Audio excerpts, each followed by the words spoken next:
dialoguer avec ce que vous avez appelé les terroristes, mais est-ce qu'il y a dans la société congolaise aujourd'hui des acteurs avec lesquels vous pouvez vous asseoir et discuter de ce qui se passe dans le pays?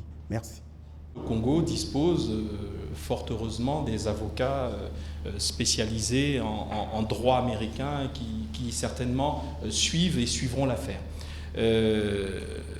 Pour ce qui concerne la deuxième question, vous évoquez le dialogue. J'avoue que je suis un peu, à titre personnel, interrogateur sur ces formules de dialogue, parce que je ne vois pas quelle forme, sur le plan procédural, prendrait ce dialogue, si ce n'est, Arsène Séverin, que, comme je vous le rappelle, la Constitution du 6 novembre 2015 prévoit la création d'un Conseil national du dialogue.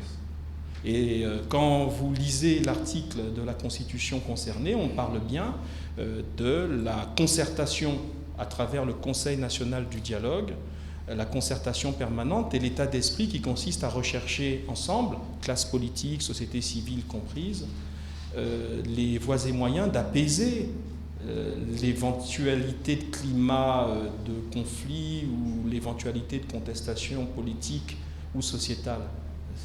Donc, attendons d'abord que l'État, le gouvernement, mette en place l'institution elle-même, parce que jusqu'ici, les différents dialogues que nous avons connus dans notre pays étaient des dialogues aconstitutionnels, c'est-à-dire qui étaient la volonté politique du chef de l'État, le président Denis Sassou Nguesso. C'est-à-dire que dans les constitutions de la transition, comme ce qu'on appelle l'acte fondamental, ou la Constitution du 20 janvier 2002, vous voyez bien que nous avons eu toute une série de dialogues ou de forums. Nous avions eu le forum de 1998, le dialogue sans exclusif de 2001. Nous avons eu, pour chaque échéance électorale, en 2007, 2009, 2012, je crois, si je ne m'abuse, des dialogues. Et enfin, avant le long processus électoral que nous venons de connaître, le président a d'abord convoqué ce qu'on appelait les concertations ou les consultations présidentielles. Il a reçu l'ensemble des acteurs et des forces vives de la nation au palais présidentiel, c'était en mai-juin 2015, et l'ensemble de ces acteurs lui avaient dit « Monsieur le Président, nous souhaitons qu'un dialogue soit convoqué », et ce dialogue a été convoqué à Sibiti. Je crois que si on regarde le cheminement. Mais tout cela relevait de la volonté politique des parties prenantes, parce qu'aucune disposition constitutionnelle ou juridique n'autorisait ou ne permettait en réalité cela. Aujourd'hui, nous avons cette institution qui va être mise en place et qui va être l'organe idoine, l'organe adapté pour la tenue ou la mise en forme de cet état d'esprit qui est celui du dialogue permanent dans le cadre des institutions républicaines. Donc ça, c'est le premier point sur le plan des principes. Le deuxième point, je crois qu'il faut qu'à un moment, nous soyons amenés à tourner la page électorale. Je crois qu'aujourd'hui, l'élection présidentielle a eu lieu, les institutions élues ou nommées consécutivement à cette élection présidentielle sont en place. Le président de la République a prêté serment le 16 avril 2016, et il a nommé un Premier ministre le 23 avril, le Premier ministre chef du gouvernement, M. Clément Mwamba, qui, sur proposition donc, du Premier ministre jeudi, président de la République, a nommé un gouvernement le 30 avril. Au moment où nous parlons, il n'y a pas de crise post-électorale, ni même de crise politique ou de blocage des institutions, puisque l'État et les institutions sont en place et fonctionnent. Maintenant, réclamer un dialogue qui serait donc aconstitutionnel, hors de cette instance qui est en gestation, qui s'appelle le Conseil national du dialogue, moi, il ne m'appartient pas de donner une position politique. Je ne peux pas dire ça se fera pas, ou ça doit se faire ou ça ne doit pas se faire. Je ne peux que faire des constats. Je constate que si on prend la séquence que je viens de décrire, celle de 2015 notamment, je me rappelle que l'opposition dite radicale avait à l'époque, dans un mémorandum qui avait été déposé chez le président de la République en mars 2015, donné au président de la République 2 mois pour convoquer un dialogue.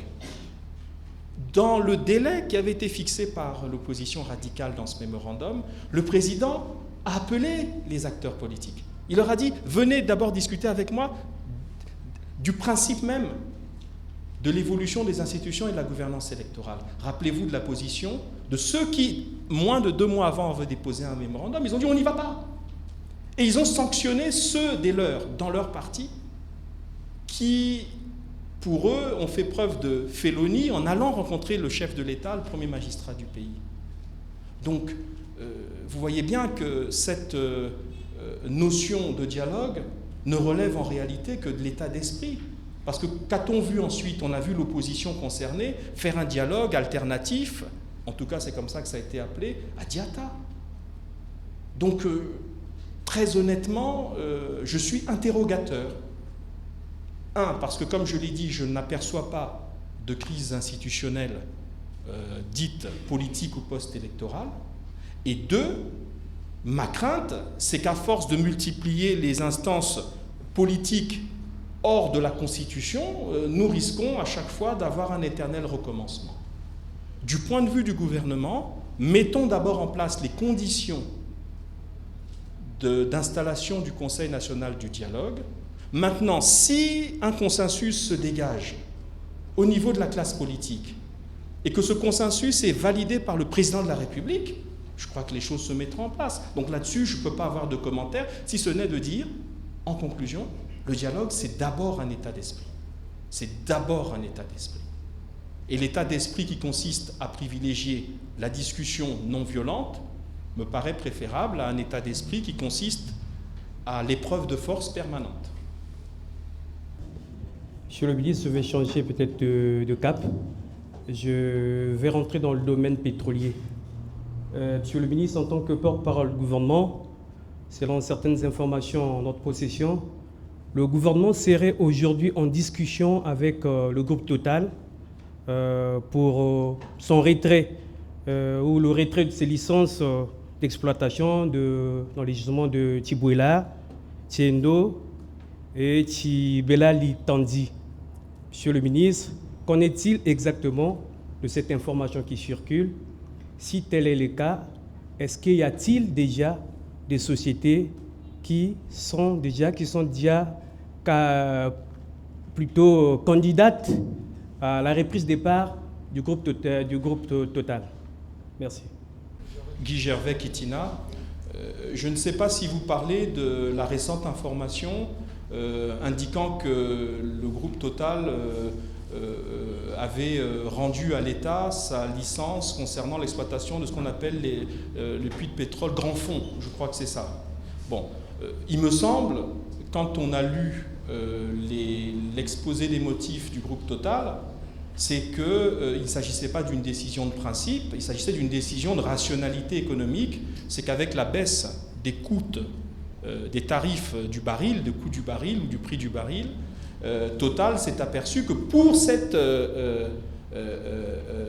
exploitation particulière, ces gisements particuliers qui sont des gisements offshore, qui produisent très peu d'ailleurs, parce qu'on parle d'une vingtaine de milliers de barils, pas grand-chose à l'échelle de la production nationale, ils ont fait un calcul de rationalité manifestement, ils se sont dit, ça risque de nous coûter trop cher de produire, donc d'investir pour l'extraction de ce pétrole, que ce que ça peut rapporter. Parce que je crois que l'investissement, on parle de plus de 52 millions de dollars qu'il va falloir qu'ils mettent sur la table.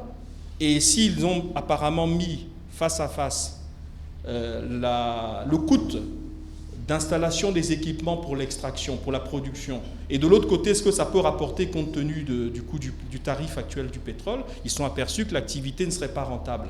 Donc il n'y a là que l'application par la société Total, manifestement, des règles de rationalité économique. Si une activité, pour eux, ne peut pas être rentable telle qu'elle avait été prévue, eh bien, ils informent le gouvernement, conformément aux accords qu'ils ont passés avec le gouvernement, de leur volonté de faire autrement. Bon, je crois que le ministère des Hydrocarbures, le gouvernement, trouveront des solutions pour pallier au retrait sur cette portion très infime de la production offshore du Congo trouveront des palliatifs et des entreprises alternatives pour cela. Et puis s'il faut pendant un moment, compte tenu de la conjoncture pétrolière, surseoir à la tentative de production, eh bien les autorités compétentes, en concertation avec le ministère des Hydrocarbures, trouveront les réponses. Bon, de manière globale, votre question fait plutôt appel à un autre aspect qui, là également, mérite une explication du gouvernement de la République. Il y a une espèce de climat à la dépression nationale qui laisserait entendre que parce que les tarifs du pétrole se seraient effondrés, l'État congolais serait en faillite, que l'État ne pourrait pas empêcher des vagues entières de licenciements partout, dans tous les secteurs et sur toute l'étendue du territoire de la République. Bon, je crois qu'il faut raison garder. Il faut raison garder. Oui, il y a un problème spécifique dans la filière pétrolière. C'est évident. On ne peut pas avoir le même climat des affaires dans ce secteur pétrolier quand, comme il y a 2 ans, le tarif du baril était à plus de $100, alors qu'aujourd'hui, il est en moyenne autour de 50 ou un peu moins, et qu'à un moment donné, il est même descendu jusqu'à 35 ou 39 $ le baril. Il est clair que quand on perd pratiquement les 3/4 de la valeur du tarif du baril, le climat de ce secteur ne peut pas être le même. Et donc, ce qui se passe aujourd'hui par rapport au secteur pétrolier, parapétrolier, en amont, en aval, c'est que les entreprises du secteur, que ce soit les fournisseurs, les parapétroliers, les pétroliers eux-mêmes et tout l'écosystème qui fait de ce secteur, et notamment à Pointe-Noire, qui fait de ce secteur ce qu'il est, avec les emplois qui avaient été créés, toutes les filières de production et de biens et de services qui étaient agrégés à la production pétrolière, eh bien, malheureusement, étant donné les conditions de cette conjoncture, ce secteur connaît une crise.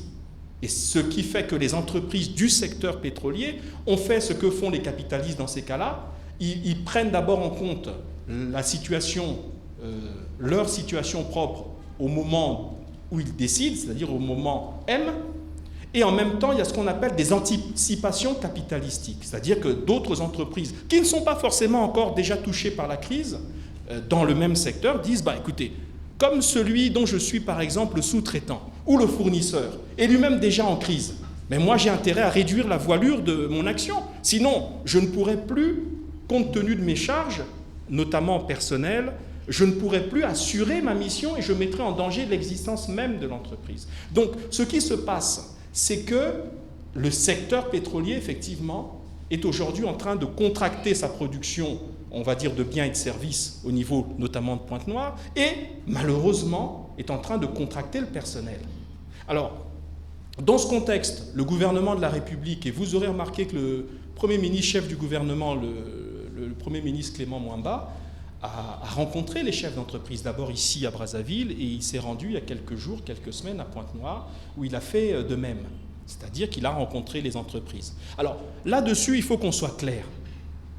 En tant que gestionnaire de l'intérêt général, l'État doit s'assurer que si, malheureusement, la conjoncture économique est telle que les entreprises doivent contracter leur personnel, l'État doit s'assurer que ces mécanismes de contraction, de licenciement, de chômage technique ou de ce que l'on peut appeler la cessation d'activité de certains agents soient conformes au droit congolais et au droit du travail. Et le Premier ministre Clément Mwamba l'a rappelé aux entreprises concernées. Et il a informé, pour rassurer les populations, il a informé les entreprises que toutes ces entreprises-là auraient vis-à-vis de l'État une responsabilité juridique et sociale qui consiste à procéder de la manière la plus légale et la plus sociale possible pour ces contractions du personnel, et l'État y veillera. Et en même temps, bien entendu, il y a des mécanismes, ce qu'on appelle l'équité économique. Une entreprise est malheureusement amenée à réduire son activité, donc son personnel. Quand la conjoncture reviendra à meilleure fortune, son rôle sera de reprendre en priorité les personnels concernés. Donc voilà le climat. Maintenant, je reviens à l'autre volet, parce que ça, c'est le secteur pétrolier. Mais en réalité, ça pose quoi comme question? Ça pose la question de la diversification économique. Si aujourd'hui, il y a ce climat de morosité dans le pays, parce que tout le monde se dit « Ah, si le pétrole ne va pas, c'est que le pays ne va pas ». Non, Dieu merci, le gouvernement, sous l'impulsion du président de la République, est en train quand même, depuis plusieurs années, de favoriser la diversification économique. L'État congolais favorise, par cette grande politique d'infrastructure d'un côté, et par l'amélioration du climat des affaires, l'attractivité de notre pays. Donc au moment où il y a cette crise dans le secteur pétrolier, il faut quand même regarder ce que moi j'appelle les bonnes nouvelles économiques. Il y en a. Par exemple, vous avez tous assisté à l'arrivée de M. Cyril Bolloré, qui est le représentant de la filière transport logistique du groupe Bolloré, qui rappelle que ce groupe, depuis 2009, qu'ils ont obtenu la concession du port de Pointe-Noire, ont investi déjà 200 milliards de francs CFA, qui s'apprêtent, ce qui montre l'attractivité de notre port et donc l'attractivité de notre pays, qui se maintient et qui se renforce, s'apprête à ouvrir 2 autres quais, je crois, à Pointe-Noire en octobre et novembre 2016. Aujourd'hui, la production, ce qu'on appelle les rotations de bateaux qui sont déchargés, etc., est passée de 23 bateaux par heure à 40 environ. C'est-à-dire qu'on a pratiquement doublé la productivité du port autonome de Pointe-Noire. De même, nous avons, le président de la République, comme vous le savez, est actuellement en Chine. Nous avons des nouvelles parce que, bon, on voit ce qui se passe tout le long du voyage du président. On a des nouvelles qui montrent que notre grand partenaire chinois, qui est un pays rationnel, a toujours confiance dans l'attractivité du Congo. Vous aurez noté que le Congo a signé pendant ce voyage d'État, cette visite d'État du président, un accord qui va rendre effective bientôt la zone économique spéciale de Pointe-Noire, la construction d'une structure d'entretien de nos aéronefs, la poursuite des grandes coopérations en matière d'infrastructure entre le Congo et la République populaire de Chine, et puis quelque chose qui est, de notre point de vue, extrêmement positif, c'est la décision politique apparente de convertibilité du yuan dans la zone CEMAC. Ce qui va permettre ceci, ça va permettre de donner aux investisseurs chinois, privés comme publics, la capacité beaucoup plus rapide, dans des circuits financiers beaucoup plus simples, la possibilité de faire arriver ici les capitaux propres au développement de leurs activités. Donc ce sont là des signaux qui